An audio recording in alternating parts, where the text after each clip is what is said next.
Selamat pagi, salam sejahtera bagi kita sekalian, Bapak Ibu Saudara yang terkasih dalam Kristus. Judul renungan kita pagi ini adalah Semangat Hidup. Amsal 18 ayat yang ke-14a berkata begini, orang yang bersemangat dapat menanggung penderitaannya. Antara semangat dan penderitaan dibahas oleh penulis Amsal ini, Raja Salomo. Memang tidak mungkin kita tidak mengalami penderitaan. Penderitaan adalah bagian yang melekat pada manusia sejak lahir. Sebab itu perlu ada semangat hidup, karena orang yang bersemangatlah yang dapat menanggung penderitaannya.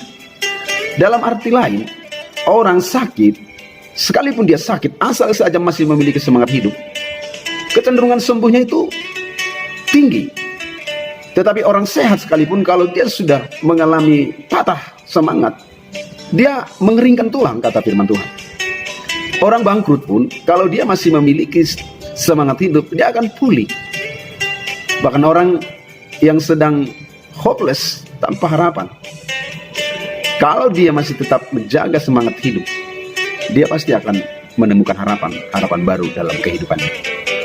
Saudaraku, seorang seniman dari Lebanon bernama Khalil Gibran berkata begini, orang-orang optimis melihat bunga mawar dan tidak melihat durinya.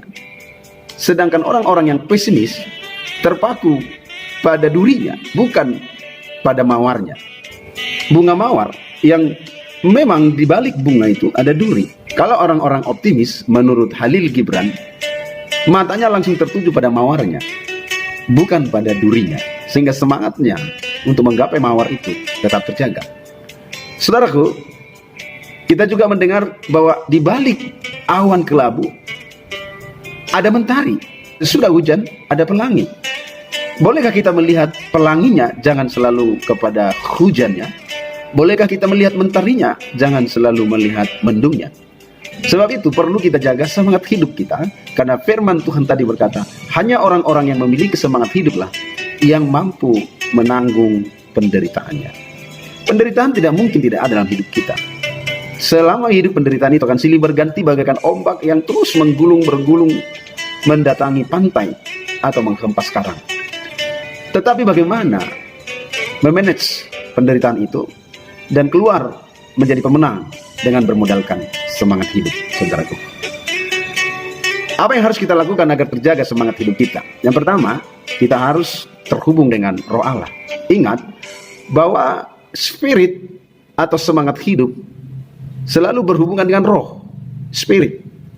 Nah, oleh sebab itulah saya rindu kita supaya terjaga di dalam roh yang berapi-api, harus tetap terhubung dengan Roh Allah.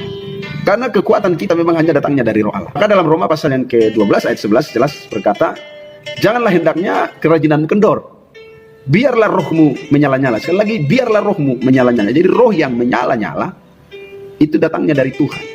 Lalu kita bisa melayani Tuhan. Jadi kita jaga, kita terus terhubung dengan Roh Allah, bersekutu dengan Roh Allah, hadirkan Roh Allah dalam kehidupan kita, dalam setiap aktivitas kita, bahkan dalam penderitaan kita. Masih ada Allah, masih ada Tuhan. Kita berdoa, kita bergumul terus setiap hari ketika persoalan menimpa kita. Bahkan ketika tidak ada persoalan pun, supaya terus stamina rohani kita terjaga dan semangat kita terjamin, kita terhubung dengan Roh Allah. Jangan pernah jauh dari Roh Allah. Jangan pernah dukakan Roh Allah. Tetaplah bersama dan bergantung pada Roh Allah. Pada Roh Allah.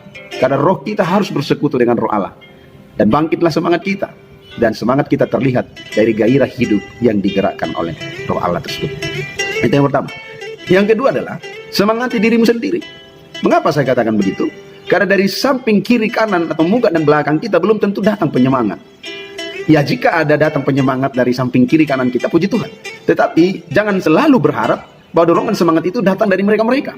Belajarlah menyemangati diri sendiri. Berlatihlah sampai terbiasa. Enjoy bukan karena pengaruh orang lain, bukan karena tepukan tangan dari sekitar kita, tetapi dari mana? Dari diri kita. Seperti kita tahu dalam 1 Samuel 30 ayat 1-6 diceritakan bahwa Daud menyemangati dirinya dan menguatkan kepercayaannya kepada Tuhan. Di dalam ayat 6 berkata begini, Daud sangat terjepit karena rakyat mengatakan hendak melempari dia dengan batu. Seluruh rakyat itu telah pedih hati, masing-masing karena anaknya laki-laki dan perempuan. Ingat ayat terakhir ini, tetapi Daud menguatkan kepercayaannya kepada Tuhan Allahnya. Jadi kita pun bisa menguatkan kepercayaan kita. Sementara di samping kiri kanan kita malah sudah ingin melontari kita dengan batu, tetapi kita harus menguatkan kepercayaan kita kepada Tuhan. Itulah juga yang dikatakan oleh pemazmur dalam Mazmur 42 ayat yang ke-12. Dia berkata begini, mengapa engkau tertekan, hai jiwaku? Jadi kita perlu berbicara kepada jiwa kita. Dan mengapa engkau gelisah di dalam diriku? Berharaplah kepada Allah, sebab aku bersyukur lagi kepadanya, penolongku dan Allahku. Mengapa engkau gelisah, hai diriku, dalam diriku? Ini perlu kita perkatakan pada diri kita. Jadi semangati diri kita sendiri tanpa semangat dari orang lain. Saudaraku yang terkasih dalam Kristus, jangan mudah putus asa, tetapi marilah kita tetap bersemangat dalam menghadapi segala bentuk penderitaan. Sebab hanya orang-orang yang bersemangatlah yang dapat menanggung penderitaannya. Amin.